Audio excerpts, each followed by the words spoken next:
It looks so bad on paper. I think everybody who's been in these, you see somebody in these high adversity situations and they all say the same thing. I don't know how you did it. You know what? I remember laying on that ground with my legs backwards saying, what the hell am I gonna do now? How am I gonna get through this? You gotta put the pity away. You go to Walter Reed Army Medical Center, you're seeing a triple amputee in a wheelchair, and the first thing you do is get pity. I remember my father saying, it was so hard seeing you there, seeing some of these guys, you know, in these situations, missing limbs or somebody who may be blind or something like that. And I said, you know what? Instead of just personally looking at that and automatically having pity, if you get to know them, you'll think completely different.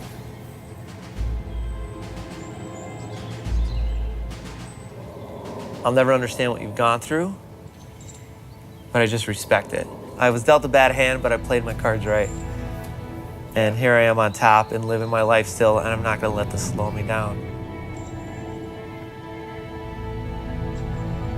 I grew up in just outside of Scranton, Pennsylvania, a little town called Carbondale. And it was my twin brother and I had 4 older siblings who were, you know, much older from my father's first marriage. We were about to hit 2001. I was still a senior in high school, and my brother and my cousin, Joe and Paul, they both were joining the Army National Guard.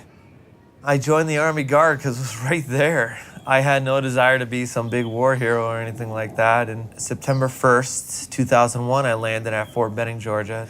11 days later, 9/11 happens, and we got a warning order for Iraq. And it was a volunteer mission. And Joe and Paul both said, yeah, we're gonna go. And I'm like, oh, I guess I'll go too. Just like that. So on this deployment, June 3rd, 2008, my vehicle hit a roadside bomb. I was ejected out of the vehicle. 2 of my buddies got killed instantly. Specialist Derek Holland of Wind Gap, Pennsylvania, and Major Scott Haggerty of Stillwater, Oklahoma. Scott left behind a family, and Derek, he just turned 20 years old. He was a kid. You know, it sucks. You know, I knew shortly after I was gonna live. Got me on a chopper, got me out of there. I hit Germany, and that's when they amputated my leg. But you know, I kept this optimistic approach. You know, obviously life's gonna be a little different. It's gonna be a road ahead of me. But my brother, on the other hand, he wasn't looking at things like that. He wouldn't walk into my room when my family got the green light to come visit. He couldn't, like, a lot of times when he saw me, he was like, I can't believe they did this to you. I'm like, dude, you gotta stop. Things weren't the best for my brother. Where I'm sitting here at Walter Reed, going through my physical rehab, loving life, just getting better, not realizing how bad my brother's handling everything at this moment. It's so surreal. I mean, it was Christmas time, 2010, and I hear my phone ring, so I don't answer it because I'm getting ready. Go listen to the voicemail, and it was my mom. And she sounded like she was just in distress. She said, Earl, you need to call me immediately. I pick up, she said my name like very somber. I was like, what's the matter? And she just said, Joe committed suicide. And I hit the floor so fast that I just fucking screamed at the ceiling. The next day, I had to go look at Joe's wife and kids. I had to look at my mother. I had to look at my father. And how the hell am I gonna do this right now? You know, the wake came. I'm about to put Joe into the ground. They're handing out, you know, these flags, the cases and all Joe's awards on it. And they, one by one, they give the flag to my mother, my father, Joe's wife, Joe's in-laws, my siblings, and I'm in dress blues. You know, they hand the folded flag, they turn around, they salute it, and they said it to me, and I was like, no, you're not giving me that flag. Like he was just, yes, he's my brother, but I'm in this uniform because of him. So I'm gonna give him that respect that he deserves so much.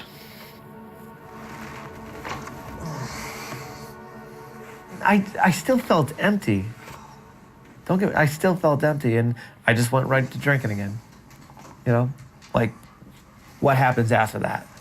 The road I went was not the most healthiest lifestyle decisions I was making. And there was thoughts of me wanting to take my own life. That happened as well. And it started happening, I think, when I realized how much of these bad decisions I was making after Joe died. I was so focused on my brother passing away of that emotional pain. I mean, you're looking at it that way. Or if you want to go into context of somebody who is battling mental demons, you're dealing with all that mental pain. When you step out of your comfort zone and you challenge yourself, you're, especially physically, like you're letting out endorphins. You have to get up and get out of your comfort zone and challenge yourself, I feel like, anyway. I always say spiritually, I started this new way of life in honor of my brother, because Joe was so proud of the things I was doing when I lost my leg, and I learned how to snowboard again. I learned how to play hockey. I didn't know any of that until after he passed away, and somebody said something to me about it. You know, all he did was just talk about you all the time, and I was hearing that from more and more and more people. And so I took that emotional pain. Instead of dealing with that, I started with the physical pain. And I don't mean physical pain like I want to cut myself. Like physical pain, I'm going to challenge myself to do this, to do that. And it wasn't easy getting to a level where I'm tolerating this, where I could actually look at things and be like, you know, because at first it was like, I can't do that because, oh, I'm missing a leg. It eventually got to the point, yeah, I can still do all that crap. It may take me a little longer. And it's going to hurt getting to the end of what I'm trying to accomplish at that moment. But just remember, it's going to be very glorifying, I feel like. So Earl and I share some very unique things. June 3rd is a very important date for both of us. It's his alive day, and I lost a very, very dear friend of mine that day, a year prior to his alive day. My friend Camille Watt, one of the individuals who was killed in action whenever Earl lost his leg, was a statesman from where I'm from in Oklahoma named Major Scott Haggerty. Since December, been traveling around, doing all kinds of events and public speaking together. Got injured in April of 2014, non-combat related, while I was in Germany. I broke both of my legs, my back, and fractured my skull. My right ankle was in about 200 pieces. My left ankle was a clean break, and my back, L4, L5 compression fractures, and then a traumatic brain injury. I went as a platoon sergeant leading 30, 40 dudes in combat and in garrison to leading nobody. I had lost my task and purpose completely. I was laying in bed, feeling sorry for myself. I was just done. I had made the decision that I was not going to continue life like this. A guy named Brian Ugaldi from Operation Enduring Warrior reached out to me. Through the meeting with that guy, I found within an organization that task and purpose that I once had.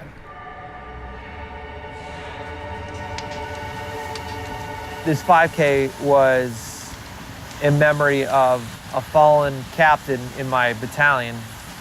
I saw this cinder block on the ground, wrapped the chain around it, clipped it with the carabiner, finished the race. I took Cindy and I said to myself, I'm not gonna put this on the ground once. So I did the whole 5K, just carrying it, run, walk kind of deal.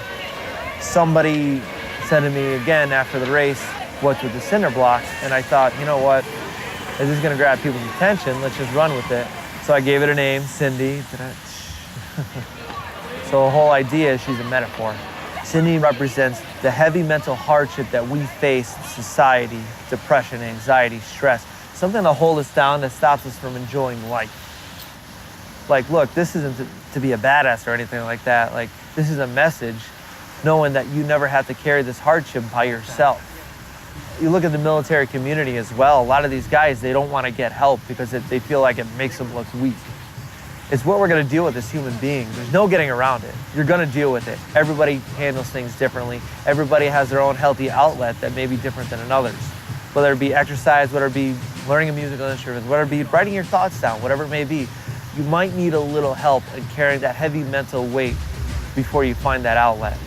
And that's what Sydney represents, the help you can get from a counselor, from a battle buddy, from a family member, from a friend. You never have to deal with this alone.